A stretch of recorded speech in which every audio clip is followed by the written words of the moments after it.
Tech Talk Live.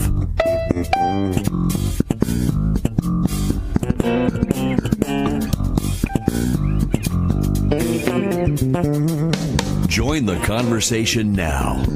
Email your questions to info@midsoutaudio.com or call us live on the air. 302-491-6484.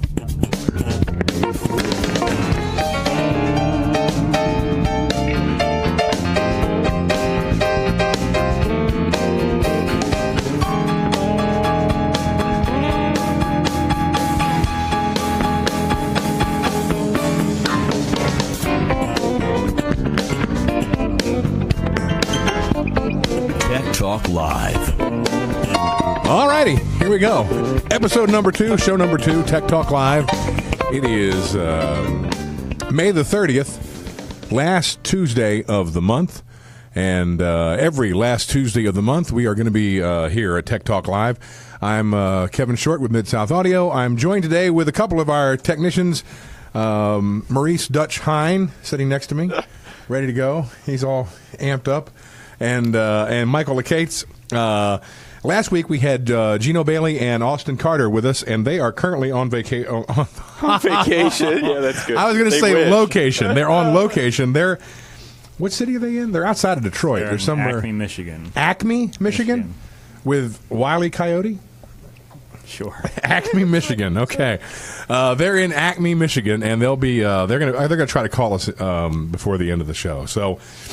We are here. We're trying to improve this as we go. Last time we thought we were a little lax on responding to people's comments as they came through on Facebook Live. So Caitlin, our office manager and the person that keeps us all straight, we couldn't get along without Caitlin, is here. My wife is here catering, so she's in charge of food. So we're well nourished, and Caitlin is here taking care of the comments that come across, and she's going to let us know to make sure we don't miss anything and that no one feels ignored. We've got a lot of questions. We had quite a few questions that came in from the last week of shows, or the last month's show, and we're going to get to those. And I want to make sure that we're giving the phone number out because I was criticized on one of the emails for this.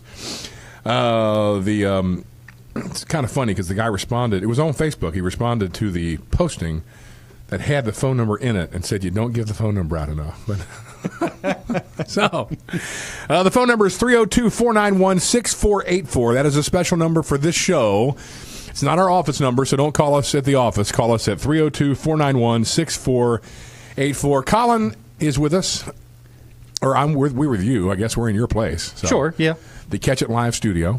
Catch It Live studio, yes, we are. And Colin will host like he did last time. He's going to be reading the questions as they come in. And are we up? Are we technically happening here? We up and running? We're happening. We're up and running. We're live, ready to go as soon as you are. Okay. All right. Well, I'm ready to get started. Do you want to get right into a question, some of the email questions we had? Sure, we can do that. Colin, do you have those ready? We can get an email question and all right. Up on the screen here. Okay, this one's coming from Josh from Laurel. He says, our church recently purchased a Behringer console from Amazon, got a slamming deal. We got it all set up, but no one in the church knows how to use it. Are there any places online where we can get training? The manual that came with the mixer was not much help. We thought we were buying something that was easy to use, but we have struggled from day one. Well, I guess that would we could talk about the slamming deal that he did get since it didn't. I guess the problem with a lot of people purchase things online, and that's just the nature of the world we live in. But when you're buying a high tech piece of gear like a digital mixer that's going to be the core of your audio system, you probably ought to buy it from someone that's going to be able to walk you through all the processes and be able to train you. And we spend as much time training people as we do designing systems. Wouldn't you say that's true, Mike? Yeah. Yep. So, but we've done it. We've actually, I don't know. You said this was somebody in Laurel. Yeah, in Laurel. I don't know that we've actually gone there, but I don't know which church. But there have been occasions where someone has called and said, hey, we didn't buy this from you. Would you still, train us? And we have. Michael's done some of those trainings. Yep. And Behringer they keep some videos online, but you're only going to learn so much from the videos. Sometimes hands-on, where you can ask a question, and then we can walk you through it step by step. I feel like if you've had the console for a couple months now you know what questions you need answered or what questions you can ask. And a big thing, what I do a lot when we do lighting console installs, I know this is a sound console, but YouTube has plenty of tutorial videos. And with YouTube, with the tutorial videos, it's not all in one video. They're usually broken up. There's going to be one for scenes. There's going to be one for just EQs. There's going to be, what else is there with the sound consoles? I mean, that you're going to be digging into. They go through just about everything. Yeah, they're going to talk about dynamics and patching. Exactly, and there's going to be a video for each one of those. And the great thing with those videos is you can watch them over and over. So, you watch it the first time, you don't get enough out of it, watch it again, and, However, and what you just stumbled on is something I think that's a really good point. You can find all that information online, but every console is going to be catered to your individual needs, especially the individual need of if it's in a church of that particular situation, and that's where training can come in handy if it's hands-on, because we're going to be able to figure that out. And the first question you're going to say is, how do you use this? What do you want to get out of it? And that you're not going to be able to get from an online video. That's why it's kind of important. And the other thing is, what you said is true. We always try to break. I think the problem with training is that sometimes the initial training can be too much in depth, because sometimes it takes you a couple of weeks to figure out what you don't know, so you're asking the right questions. So if you go in and you fill everybody's head with all this information and you wow them, and you're getting a lot of people that are standing around, looking, and they don't grasp it. But if you give them just enough to get started, then come back a month later or 3 weeks later, they know suddenly what questions are pertinent to how they use it, and they ask, and they cut to the chase, and it's a lot better. So. How's that, Colin? Sometimes just the hands-on is what you need, is to give them a couple weeks or a month of hands-on use and just kind of going through and figuring out what the issues are there. That's exactly okay. Right. We're going to put Colin in charge of making sure that we answer the questions succinctly enough or with enough detail. And if we don't, I thought that was pretty good. Yep, it'd be up to you. That very well. So anybody wants to complain that we didn't take your question on very well. So what you're saying is, send complaints to Colin. Mid-South Audio, if you give the office a call, you can help them work through some issues and even give them some support, even if they didn't buy it from you. That's right. And it's all of our education. customers, it comes with training, but we will even take that on, with someone who doesn't, and hopefully doesn't happen again, but we'll do it. So, yep, absolutely. And Colin, are you ready for the next question? Can you get us another question up? Let me hit that phone number again so we can get some phone calls. 302-491-6484 if you want to talk to us live. That was kind of the most fun last time, is having absolutely no idea what was going to happen on the other end of the phone. 302-491-6484, and sure, let's do the next one. All right, this comes from Eric from Salisbury. Let's see. He wants to get his church to buy some lights. Lots of churches have them now. What do I need, and how much will it cost? I think this is a question for Dutch, isn't it? Well, I don't know. He tried to answer the audio questions. So maybe Mike. Oh, okay. Yeah, Michael does a lot of the designs when it comes to churches. Well, especially with lighting, it really varies on your church and what you're trying to do. You may watch some of the more contemporary big churches out there, and they have all the big moving lights and all that. But it's depending upon your worship, your needs, and when it comes to cost, anymore there's a variety of lights at every budget level, so it can really be tailored to the exact needs of the church itself. And yeah, I guess the question is, first, why do you want? What are you looking for? Why do you want lights? What do you expect from them? What your budget is? Are you doing drama? Are you just lighting? Are you lighting just a praise team and some vocalist, or is there a drama component? Or you get those basic questions answered, and then you can go from there. Lighting was a foreboding thing for a long time for churches, because it was extremely expensive to do a theatrical dimming system in a church. That was a big leap. You couldn't just half do it. You couldn't just start off slow. You had to invest in a fair amount of infrastructure. Now, with LED lighting, you can take it one. You can have a big plan and then step into it, and it's a lot more affordable. And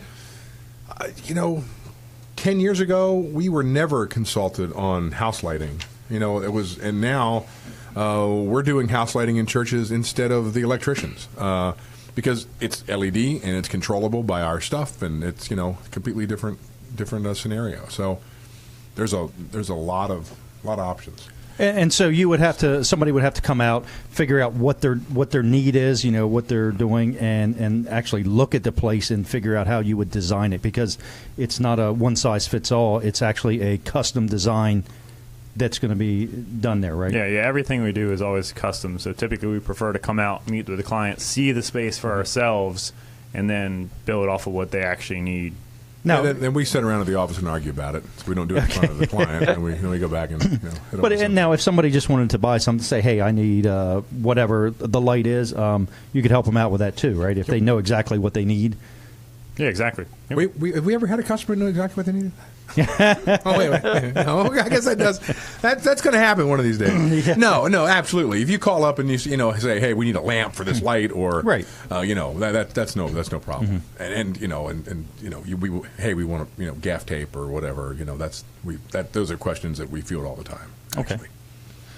Very good. So I think you answered that one too. Okay. The number once again 491-6484. Give us a call. And as soon as we get a call, we'll go right to it. I'm anxious for that to happen. Anxious for the call. How about another email question? Colin? Okay. All right.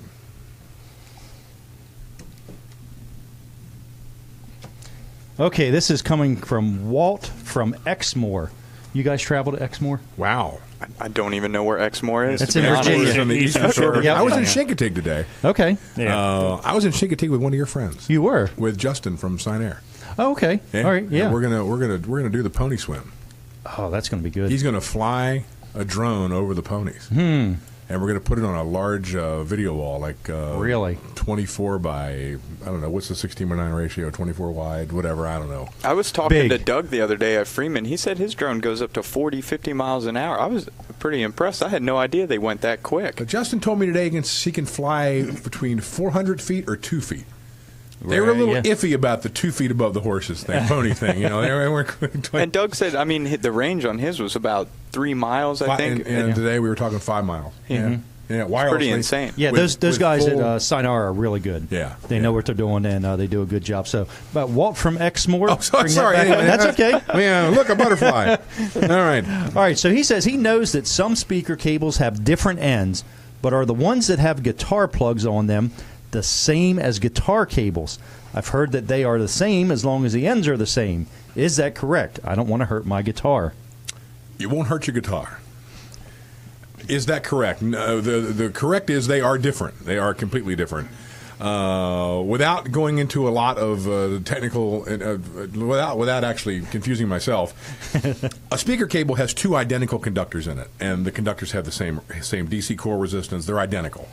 A guitar is a unbalanced device and does not have the same properties between the hot conductor and the return, which would be the shield.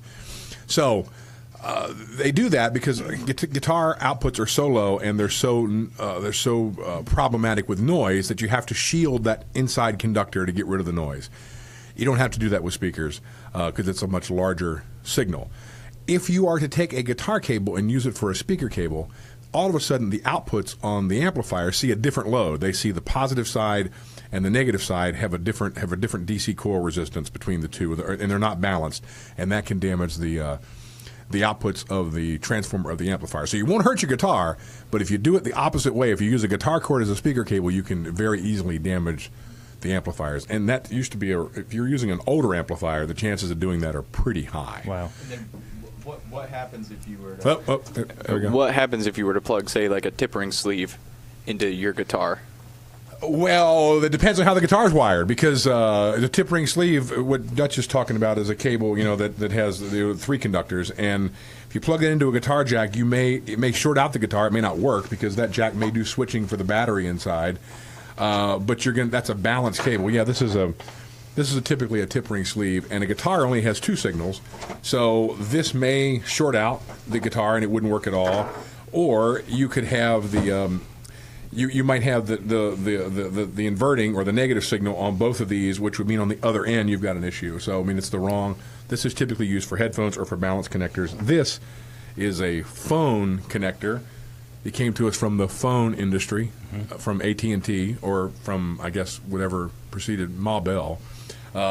Two-conductor, tip, sleeve. This is tip, ring, sleeve. So XLR mic cables, three-conductor, typically tip, ring, sleeve to three-conductor XLR. This is going to be tip and sleeve going to tip, sleeve on the other end. So, but the cable was his question, and that is absolutely – oh, there we go. There's a close-up. The cable is what's different. And the center conductor of a guitar cable is like 22 or 24 gauge. Yeah, there's more strands, and the strands are smaller than a speaker cable. Yeah, and there's not much of it. So, and the speaker, like a subwoofer cable, we're using 12-gauge wire. So there's a huge difference between 12-gauge cable and 22 or 24. I mean, some guitar cables are 24 gauge. That's almost, it's just really thin. Guitar cables are typically more flexible. You get a flexible to make a cable more flexible, you have more strands. So you're not going to damage the guitar. It's going to be noisy if you use a speaker cable, but you could damage the amplifier. So. And you sell cables. Mid-South Audio sells all kinds of cables. You can actually make the cables in whatever custom formation that they need them, right? We sell pre-made cables. We sell cable in bulk, so you can make them yourself, and we sell custom cables that we will make for you. I own a couple 1,000-foot spools of cable. There you go. And lots of ends. And I see some of it here. There you go. That's right. Yeah. So, now, will you help people if they don't know how to wire something? Will you give them information on how to wire it and how to solder it on? Well, soldering's a little. Technique that's learned. You got to leave certain parts of the connector off a few times before you learn how to solder. You got to burn yourself a few times. Oh, you're definitely going to burn yourself the first couple of times, and you won't do it again after the first one. Well, and you'll eventually you'll get to the point where you don't leave. You'll finish up and you'll have the barrel of the connector that's still sitting on the bench. I've done that several times. So, but we will. We've never really gone through a soldering tutorial, but we've told people a lot of times how to connect, make their cables if they're connecting from a speak-on connector to a 1/4 inch or whatever. And we make those adapters and sell them. So, All right, next question, Colin. And the phone number again, Kevin. People can call us. We're live right now. 491-6484. Yeah, we see some people watching. So if you're watching, you can just call and harass us if nothing else. So I can't see the comments coming across the screen, but Katie will tell us once we take a break here. All right, Missy from Snow Hill had a question. She's been on the stage crew for 2 shows with the Community Players of Salisbury and worked the spotlight for her high school play last year. She just turned 17 and would like to work in theater or as a tech. What should my next step be? Do you hire students in the summer? I will be a senior next year. That's a little different question. Dutch? That's a difficult one. But I think did you do theater, Mike? No? Okay, so he's odd. I know Gino, Austin, me, Dutch. I did plenty of theater. We all probably started, I started in music, but I had a theater background, definitely came up that way. I mean, it's so cool because it's a way you can really get involved in this part of the business in high school. So, what did she say she'd done? I'm trying to reread the question here. 2 shows at Community Players. Stage crew. Okay, so and she'd like to work in theater or as a tech. Yeah, so that's that's she's definitely on the right path. And what was the question about? Do we bring in people? Is that what? Yeah, in the summer? Yeah. We have an internship program. It's full this year, but the best way to get involved with that is to let us know. We make our internship decisions usually right after the first of the year, so it's usually done in January. And we have some. We hire summer help, which can be internships that are paid. Some are for college credit, which are unpaid, and we take care of all that. Our HR department takes care of that at the beginning of the year, and our HR department is my wife. So there you go. I just got a text from Gino. Wait a second. Uh-oh. What did he say? Let me see. Starts with, don't read this text on air. He said, we're back at the hotel. Can we heckle you online? No, I don't know if we can keep up. But if you want to call in, Gino, you can. 302-491-6484. How about we take a little break here? Okay. Are we going to do that? Yep. Sure. And then we'll get Gino on the line, and we'll come back. That sounds All right, how about that? All right, well, stick around. More Tech Talk coming up on the other side of this break. Tech Talk Live.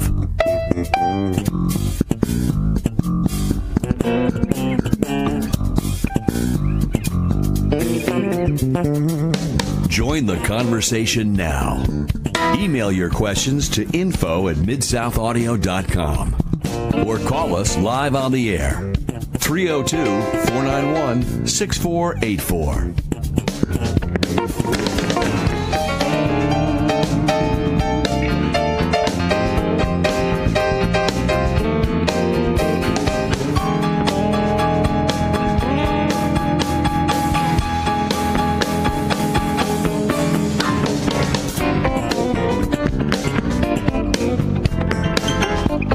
Tech Talk Live.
Tech Talk Live.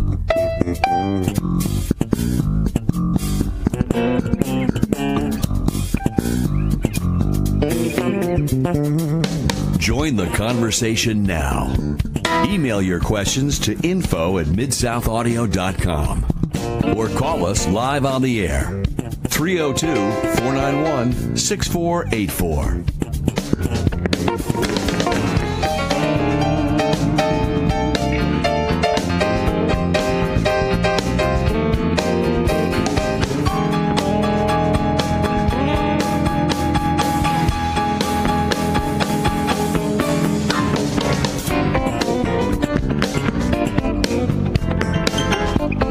Tech Talk Live.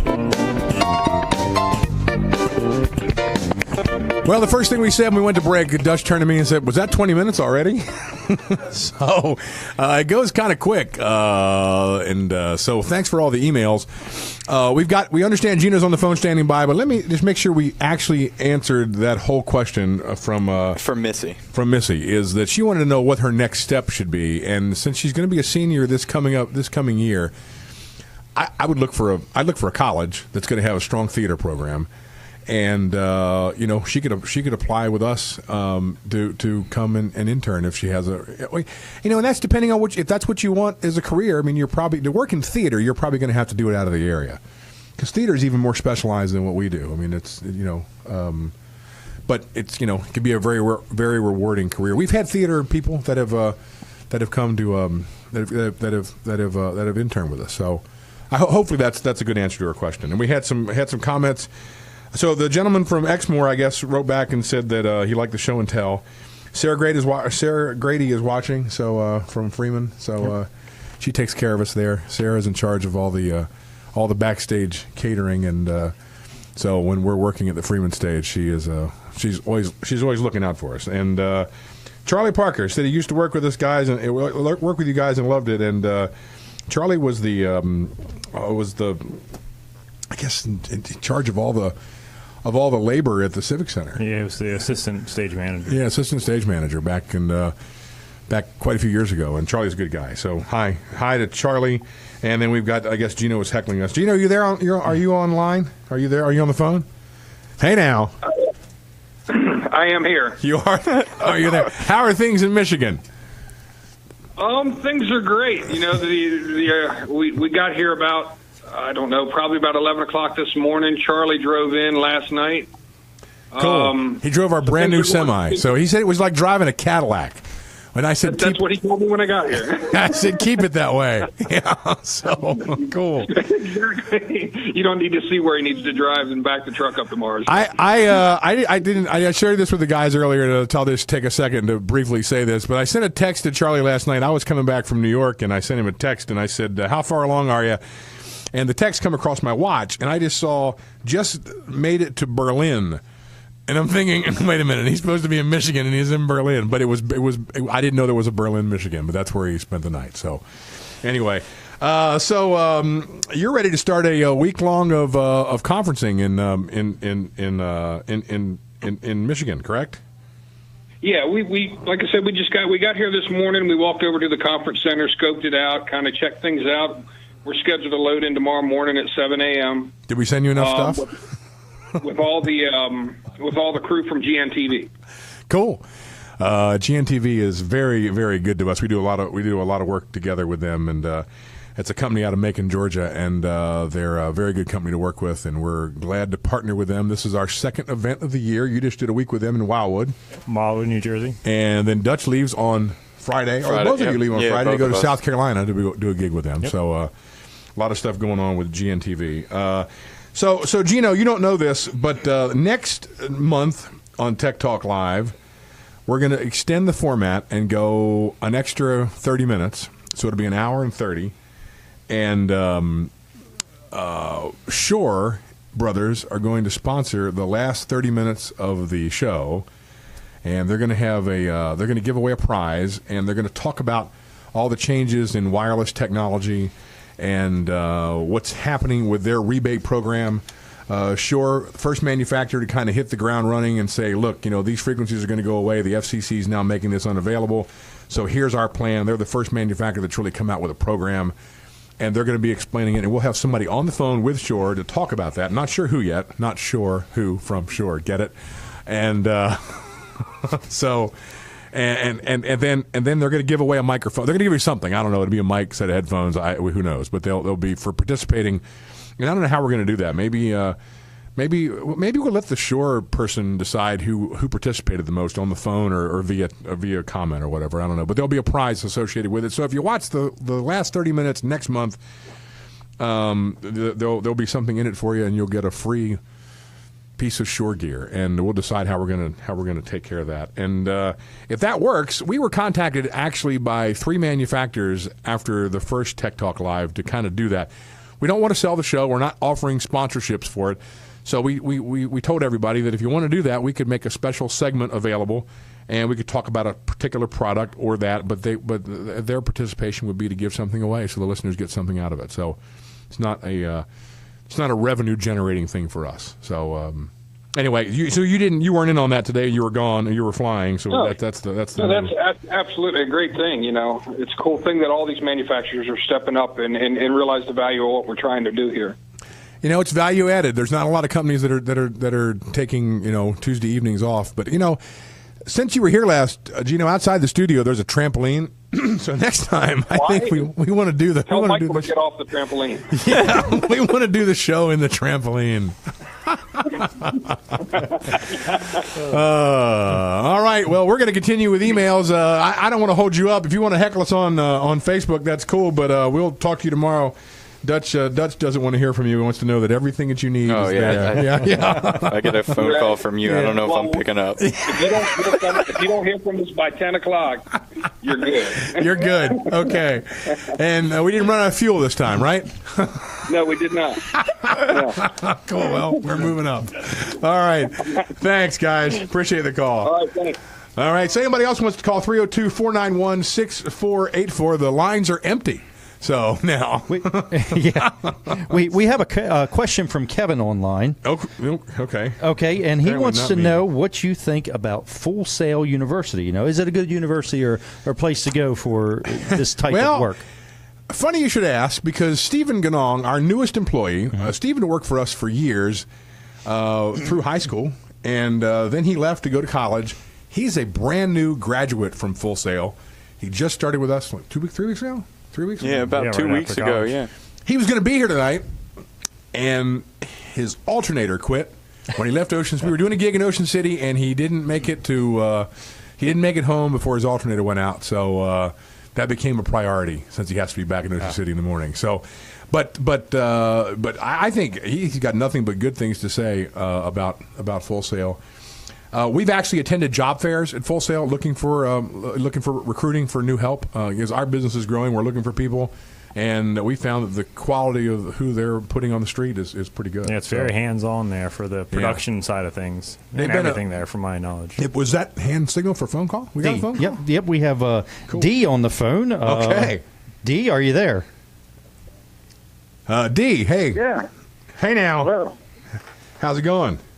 Good, man. How are you? I'm doing okay. Can I tell everybody what happened in your world this week or last week? Good. Yes, sir. Yeah. D is from Southern Maryland, and he has he's built a he's what have you put in your basement? Well, I call it a dance club, but that's kind of what everybody has a dance club in the basement. Okay. What? So it's fully outfitted with gear, lighting, sound and lighting from Mid-South Audio. Wow. And he was one of the first people when the Touch Mix 30 came out. He was the first person to pre-order one, or within the first 5 that we ordered. He was on the list. He got a brand new one, and I got a text from him the other night, and he lost the outputs of the Touch Mix. Well, I immediately got up with QSC and said, this is the first failure we've ever had with a Touch Mix 30. It was surprising. And how long before you had a brand new one? It was a day and a half, I believe. Okay, so he was out a day and a half without a Touch Mix 30 before he had a brand new one in his hand. They picked up the old one, absolutely no cost to you, correct? Yes. Yeah, so there you go. So anyway, I was just bragging on QSC on that because, hey, stuff breaks. And if you think you're going to buy something that's never going to fail, you're probably you're misguided. But I think what you're purchasing is serving. With the guys at QSC and the work that Mid-South Audio you guys did for me as well. It couldn't have been a better experience to have something broken. So you told me you were going to call and have a question. Do you have a question? I do have a question, and I'm hoping the experts there. It's always nice to have this is scary. This is see now he thinks we owe him one because the mixer died. This could be hard to tell. I think this is a fair question, and I struggle with it a lot in my little dance club. And how many people do you seat? We seat about 70, I guess. And, this is what's in my basement? That's a pretty big basement. 70 people. Yeah. We've installed sound systems in churches that didn't seat 70 people. Yeah. So go ahead. Yeah. No. I deal with these live musician guys and trying to keep these guitar guys sorted out. And they all got 20 pedals down on the floor. And the issue I'm really having is finding an easy way for these guys to get the levels consistent. Because, they hit that distortion and they have no volume, and then they do the bypass and the amps straight through, and it comes up blaring you, and these guys can't seem to figure it out. So is there an easy way to make that guitar guy mentality to figure it out? I think we should turn that over to the audience and see if anybody has any ideas. In guitar world, it's all about achieving that perfect sound, and there are guitar players that have chased that perfect sound all their life and have yet to find it. But it's only one box away. It's just the next thing that they get. I know what you're going through.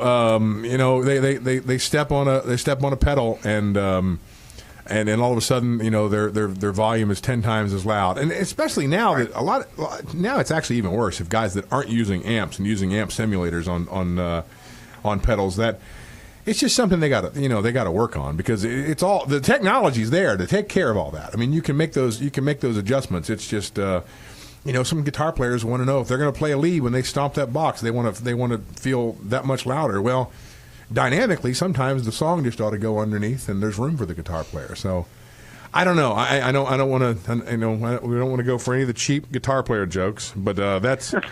That's a hard question to answer, because it's more about how they're utilizing their gear. So, well, and I think it's a level issue. They're just simply not getting the levels consistent through those pedals. That's right. Well, just because you change sounds doesn't necessarily mean that next patch needs to be level. I mean, that's that way with keyboard world. You can be playing along, and all of a sudden you change patches in the. And we've all experienced this.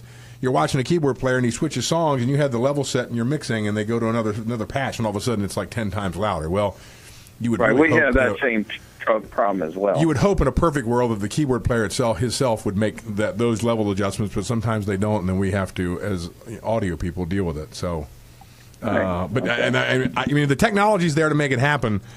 It's just something that they've got to, I mean, even back, before all the pedals, when you were just switching from the rhythm pickup to the bridge pickup, I mean, there was always volume differences, and that's why they had different sets of volume controls on guitars, so you can compensate for that. So, gotcha. It's there. It's just got to be utilized. A tool's, only as good if the tool doesn't do you much good if you don't use it. So, perfect. Does that help? Not really, but at least he's honest. I knew it. Okay, well, we got two other guys here. You're welcome to take a stab at that one if they want. You pretty much told me I don't know what I'm doing. No, I don't know. I didn't really. You're not the guitar player, though. Is that not correct? Oh, no, I'm not. Yeah. You're a drummer. I mean, there's a whole other list of jokes for drummers. Am I going to be crazy with throwing like compression into this or anything like that? I mean, it's going to take a little bit away from the sound, but I mean, you can. Well, they can adjust that. Yeah, I mean, so they stomp on it. They don't. Yeah. No, but I mean, you as the sound guy, you could throw like a heavy compression or something on that channel if you know it's going to happen. But I mean, it's going to take away. But yeah, it's gonna. If you don't know it's going to happen, it's going to have to do that. You have to squeeze it so much it would. Yeah, right. I thought there was some kind of level adjustments where you could down on that board. Well, there are. I think maybe I was misunderstood. There are, and that's what they should be. That's what they should be adjusting. It shouldn't be your issue. It should be theirs. Okay. Well, now I understand. Thank you, sir. But if you want to talk about drummer issues, we could. We have a lot of drum issues. Our drummer is also a singer, or he thinks he's one, and he struggles. So, drummers that sing, I mean, the problem with that is, not getting all the drum sound in the vocal mic. So there's a lot of tricks you can do to take care of that. But anyway, I'm glad you got your console fixed up, and glad we could help you out with that. And thanks for the phone call. So. No, thanks for your help. It's been been amazing. You're a great company to deal with, I will say. All right. Thanks, man. Appreciate it. All right. And we've got some questions online. Well, we've got some. Brooks says that he loves his Touch Mix 30. Cool. Brooks, he petitioned Jim for a long time to buy that Touch Mix 30. Yeah, and, Jim wasn't in love with Jim. They don't break. None of them have ever stopped working. Forget that. Forget we mentioned that. And Kevin that asked a question about Full Sail, he said he graduated from Full Sail in May of 2012, so that's good. Cool. Now Johnny has a question here. He says, hey, guys, he's a wedding DJ on the side, and a frequent issue that he runs into is being shoved into a corner at the reception, which obviously makes monitoring my levels a nightmare. It's not really an option to step out and listen as often as he would like, since he needs to be building a set list and taking requests. Is there a way to get himself out of the natural bass closet that he gets forced into? Maybe speaker positioning or a different kind of speaker altogether? Well, there are a couple of issues there, I think, and you guys can jump in. But, I mean, I guess there's probably not much that's going to happen in wedding world because you're not the priority in the wedding. And you'll find out from any bride or any parent of a bride real quick that if you're in the band or you're the DJ, that, you're the hired help and, you're way down on the list of priorities. So they're probably not going to let him move, but he should be able to set the speakers where they need to be. and not in the corner, like maybe in a conventional area. Because he's right. If he's in a corner, he's in a bass trap. I mean, or he's in the bassiest part of the room. So, I can feel that. But my from what the picture that he just painted from that question is that it would seem to me that spreading the speakers out wider than he is probably the best thing to do. And maybe if he wants to get some sort of feel with it, to come up with his own personal monitor that's monitoring the main, so he can get, even though that's not going to be as loud as the other speakers, there's going to have to be some kind of differential between the main speaker volume and his volume. But if he gets used to that and practices with it, he'll get an idea how loud it is. That's what came to my mind. What do you guys got? Yeah, the only thing I would think is when you're getting set up, set a couple of different levels, stand in your bass trap of a corner and see what it's like there, then walk out and hear what it sounds like out there and get a feel for what you should be hearing in your bass closet to have it at an optimal level for the audience.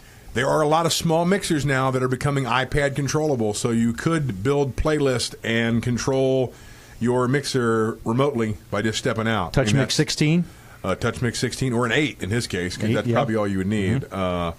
And a couple other options. Am I understanding this correct? Is he saying that there's too much bass in his corner? Well, he's saying it's so bassy where he is, he can't really tell what's going on anywhere else. That's what I'm understanding. Is that what you got? I mean, one thing the Yamaha subs that we use, I don't know how he sets up his, but, with the pattern with those Yamahas, I mean, is it the cardioid or Yamaha and QSC have both introduced in the last year cardioid subs, and low frequency information is omnidirectional.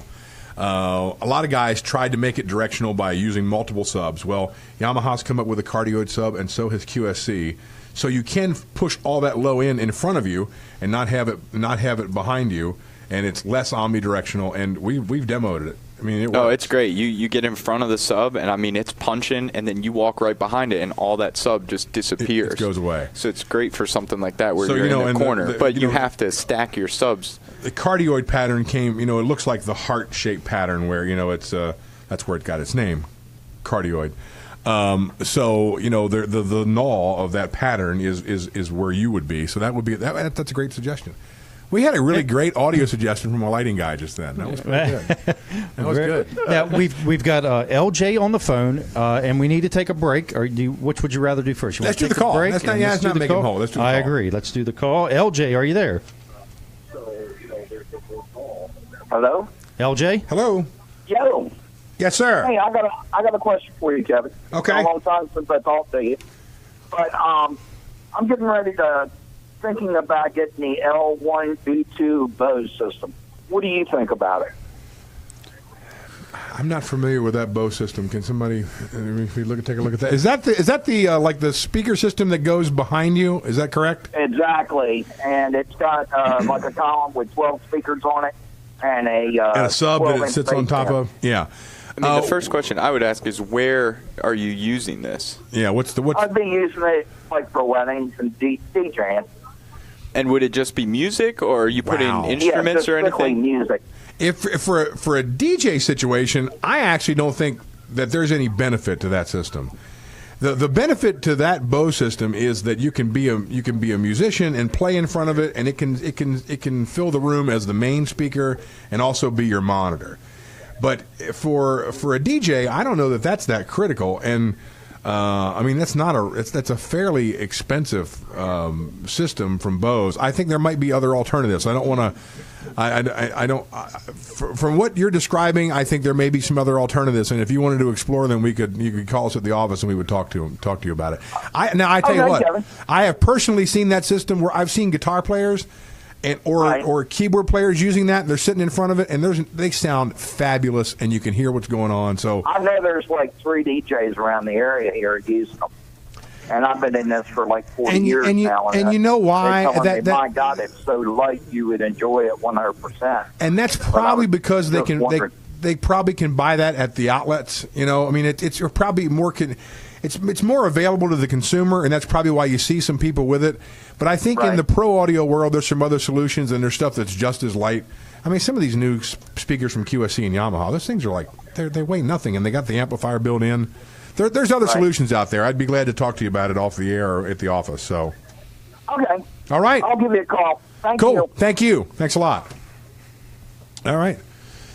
So, the phone number, 302-491-6484. And you say it's time for another break? Time for a break. Okay, we're going to do a break. We'll come back with more email questions and your phone calls right after this. Stick around.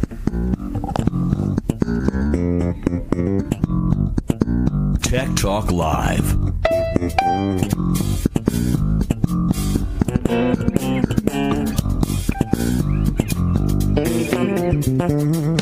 Join the conversation now.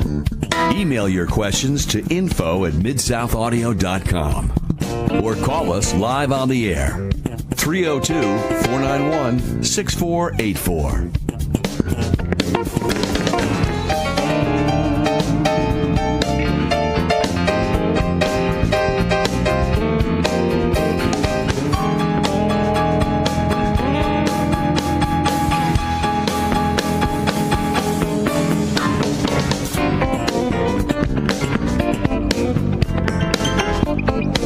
Talk Live.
Tech Talk Live.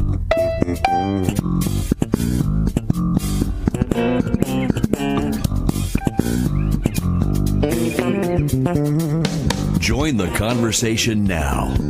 Email your questions to info@midsouthaaudio.com or call us live on the air. 302-491-6484. All right, we're back with more Tech Talk Live. A couple of comments that came in. Caitlin is keeping track of these comments because we're here running our mouths and we can't keep track of it. So she's bringing them to us. Christian Taller, who one of our techs that's not here tonight with us, made a suggestion about Dee's comments about the guitarist, and he said if a guitarist works with you frequently, set him aside and communicate with him about his levels and his pedal. So I mean, I think that's kind of the idea, is just to have a conversation and say, look, this isn't working, and we got to figure out a way around it. So. Gino said, "Get rid of the guitar player and get an auto harp player," and then it was that Johnny Mingus. Is that who? And then Johnny Mingus agreed with Gino. So, we don't want to slam guitar players. Hey, getting lots of good feedback online. Now, Jay says Mid-South was the first place he ever recorded over 17 years ago with Leadfoot. Wow. Gino and Kevin are most excellent. Oh, cool! Yeah, that was a while back. This is our 28th year, I think. We're getting ready to go into 28, I think. Yeah. So we've been doing it a while, and I think Gino probably did that session. I remember the Leadfoot session. So hey, we've got Walt on hold as well. And okay, and Kevin Wyatt chimed in and said the Bose system is really nice but pricey. That's kind of the point we were trying to make. There may be some other options, And then Gino said the Bose system sounds cool, but not enough power for large spaces, and that's also another. So there's lots of options there. So what we got, Walt, you say? Walt, yes. Walt, you're on Tech Talk Live. What can we do for you? Yes, good evening, gentlemen. I am a member of a bluegrass group here in the Delmarva area, and my members and I were concerned about our sound when we're doing these bluegrass festivals, and we have purchased our own microphones. We've done extensive research in the area, and we have found that upon the event, the sound technicians have not allowed us to use our microphones, and I'm curious as to why that is. Are you playing festivals? Primarily, yes, sir. Yes. So in a festival situation, your band is you said microphones. Are you using like a one mic setup or a multiple? You're using individual microphones. We were using individual mics, but if you think it's a better situation to use the one microphone technique, we have considered that, but have not attempted that yet. Well, here's my take, and we've done a lot of bluegrass audio over the years. That's kind of how I cut my teeth. There are great esoteric microphones for bluegrass instruments that sound wonderful. The problem is when you go to a festival and there's a band before you that used different mics, and then you come on with your mics, and there's a band after you with different mics. A lot of times, everybody, all three bands could have benefited more if they had just used stock dynamic microphones and stayed away from the esoteric stuff. That's probably why you're getting a little bounce back from the audio company. I mean, if that happened at a festival that we were doing, and you said, I mean, we kind of assessed the situation. If we got any pushback from you, we'd probably go ahead and use your microphones. But the issue is the monitors. It's like the guy mixing front of house can usually deal with it, but it's the problem with all of a sudden you got a new microphone you're introducing. It's a higher gain microphone. He's not been able to ring it out. It's going to change, and his job is to make sure that there's no feedback from what you're doing. So it really puts him at a disadvantage. Now, the way around that, if you want to use your own microphones, is get your own mixer and get in-ears.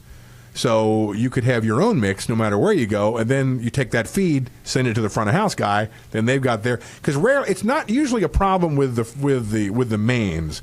It's typically a problem with the monitor. So now is that even so in a one microphone setup? Well, the one microphone setup is pretty cool because there's no monitors. So usually the guys that are using one microphone are gathering around it, and they don't use any foldback or any monitors. So I would think if you showed up at a festival with your own one mic setup, that you probably I would argue that point. I would say this is our mic. We know how to use it, and I would just go ahead and do it. I think I don't know what logic they would have. That would be now. Obviously, we would have to rehearse in such a situation in order to make that work. The trick to using a one mic system is that everybody's got to be equal distance from that microphone, which if you have a 5-piece band is impossible. So you have to move in and out as it's your turn to play. So if the banjo player is in the background until it's his solo, so the mandolin player has to stop back back up, and the banjo player would move forward. So there's a little bit of a dance that has to go along. Now, the way some bands get away from that is they use 3 microphones or 2. Well, then once you start doing that, then you're not really doing a true one mic thing, and that can be a problem. But if you're using a one mic system, I think you should be able to convince the sound company. But you're probably only having problems with this in festivals. I don't think if it was a concert you were doing, this shouldn't even come. Of course, if it's a concert you're doing, you could bring your own PA too. So that's another way around it. Yeah. Did that? But rehearsing with a one mic thing is something you definitely should do. So did that answer your question? Yes, sir. I certainly appreciate you and appreciate the information. Thank you. Thank you very much. Appreciate it. All right. Did not expect a call about bluegrass audio. That one kind of surprised me. Well, that's good. You never know what you're going to get, right? You never know. That's why we're here. Hey, we've got a question we want to get to here, Colin. Can you get to that? Is that number 19 question? Is that the one we're looking at, number 19? Number 10. Number 10. Okay, number 10. I'm sorry. Oh, is this the one where we take a beating? Yes. It is. Yeah. Okay. This is a two-parter, Kevin. Okay. Are you ready? All right, folks. Okay. We saw this question in advance. We'll have to be honest, because it involved a phone call to me. Mm-hmm. So, but we didn't discuss it till today. I didn't show it to you guys till tonight. So, here we go. Read it to us. All right. My church recently requested a quote from Mid-South Audio for a projector and a screen. I did some research on my own and think the church should not spend the money on the screen and just paint the wall with screen paint. I found a website that recommended paint on screen, and it's available on Amazon. I shared this information with our committee, and our pastor called your office and was told by someone that screen paint was a bad idea. That was me. That was you. Me, okay. yeah. I called the customer service people at Paint on Screen, and they said you are probably just trying to sell the screen because you don't sell the screen paint. I don't want to put anyone on the spot, but I think you may have been giving the church biased information. So I told the pastor that I would send this email and ask a question, but I don't think you will use it. I guess it doesn't matter, but I don't like to see people waste money. If you don't use this on your little show, you could at least email me back. That was my favorite part. I guess I could call in, but I guess it's not that important. Okay, well, let's see. Well, we did use it, so look. I mean, we're here. We'll take all comers. So I did get this. I don't know who did the quote, but I took the call from the pastor because this came up. And the product he's mentioning is actually Paint on Screen is actually the brand name. Okay. There's lots of people that make screen paint. I guess there's a reason for it. I mean, there's probably some. The interesting thing is that this particular church, what was being proposed to them was a fixed permanent screen. So, I mean, which are not very expensive. So we're not talking about saving a lot of money. But the difference between a video image projected on real screen material versus screen paint is tremendous. I mean, it's screen paint is probably better than just a flat painted wall. I mean, I'll give you that. It's not the product's not. It's not a ripoff. It's better than just a flat paint. I mean, with the screen paint, you're going to have a good product in the end. But if you do a screen, you're going to have a great product. And if you took that image and you put a screen halfway down and paint next to it and put the image on it, it would be obvious to the most casual observer. The problem with the paint is there's a lot more factors that go into it. When you put that paint on, you have to make sure your wall is completely smooth. You need to sand it down. You need to put the right kind of primer down. Then you probably need to almost sand it again to make sure you have a complete smooth surface. If your wall has a bow in it or anything, you're going to notice that. And then when you paint it, it has to be perfect, because if you see a roller mark or anything, you're going to see it for years to come. And another thing is, with the paint on the wall, it's going to get dirty so much quicker, and you're not going to be able to clean it. Like a screen, you're just going to be able to wipe it down. If you touch the wall or anything, you're going to get fingerprints on it, and then you're going to be stuck painting it again. Screen paint is paint that's impregnated with beads. And they're glass beads. So it's more reflective. So they're more reflective. And that's the other thing. Now, I don't know about this particular product, about Paint on Screen, but with the two instances that I've been familiar with, is that the Dutch is exactly right. The prep is a big deal, and it takes multiple coats, because the manufacturer recommends for the best results, you need a thick coating of this material. So, and the problem is, in a year you might have to paint again, just because the wall's going to get dirty, and once it gets dirty, I mean, it's white paint. You're going to see that. And look, and at Mid-South Audio, there is not a week that goes by that we don't tell somebody to buy something that we don't sell. I mean, that happens a lot. There's a lot of things that we don't do, and if we don't do it, we're not going to want to do it. But that was not the advice given in this situation. This situation, the advice was, the screen that we recommended, I think, is the best screen for the job. And there's a reason a lot of people go with screens. I mean, if you go to multiple churches, you're going to see 80%, 90% screens. I mean, yeah. Usually the question we get is, should we do a screen or should we do an LCD panel? And that's a whole other argument. Then you're talking about, then there's cost factors, there's viewing angle, there's a lot of different things. But screen paint, the only time I think you would ever use screen paint is a last resort.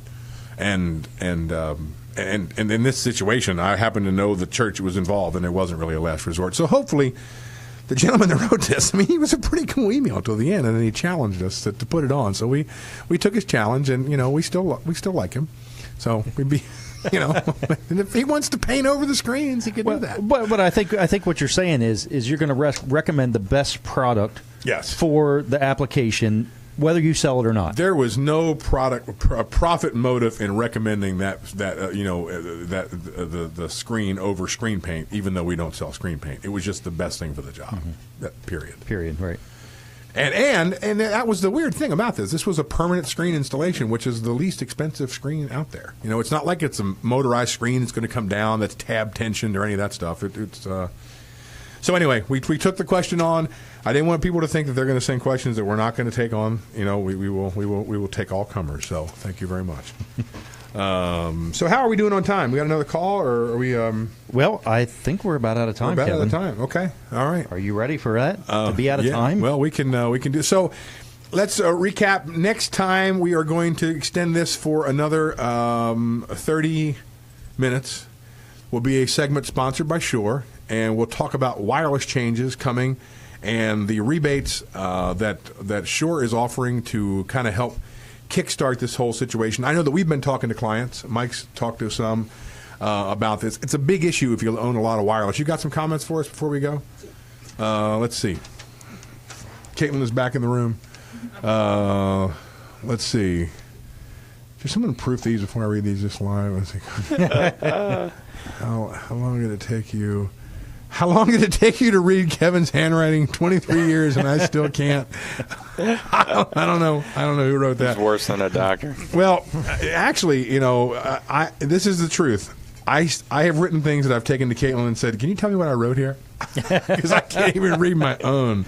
I think one of the important ones here too was I believe is Gino commenting. He's saying sound guys will always want to use mics they're familiar with. Back to the bluegrass. You know, boy, that was a lot more concise than my answer, wasn't it? It was a lot quicker. It took a lot less time. He really cut to the chase. He had time to think about it. How long did I pontificate on that subject? That's very, very good, Gino. Thank you. That was it. Let's see. The reflective properties of the screen will always be better. Yep, I agree with that. And Kevin Wyatt says, just hang sheets up and call it a day. He did not learn that at Full Sail University, I don't think. No, I don't think so. You would be surprised at what we've seen people try to project on. It's amazing. Screens are screens for a reason. So, you know. So that's it for this week? That's it. In a month, or I said this week, so in a month we'll be back. It'll be an hour and 30 minutes, and thanks for all your help, Colin. Thank you. It's a great show. Good job, guys. Dutch, good answer. Mike, Gino, thanks for calling in. Austin, enjoy yourself in Michigan. Austin and Gino, good luck tomorrow. Have Don't a fun call day. us. Okay. Call me at the end of the day. Tell me you're done and it went fine. There you go. That's the one we want to hear. All right. Thanks, everybody, for joining us. We'll see you in a month.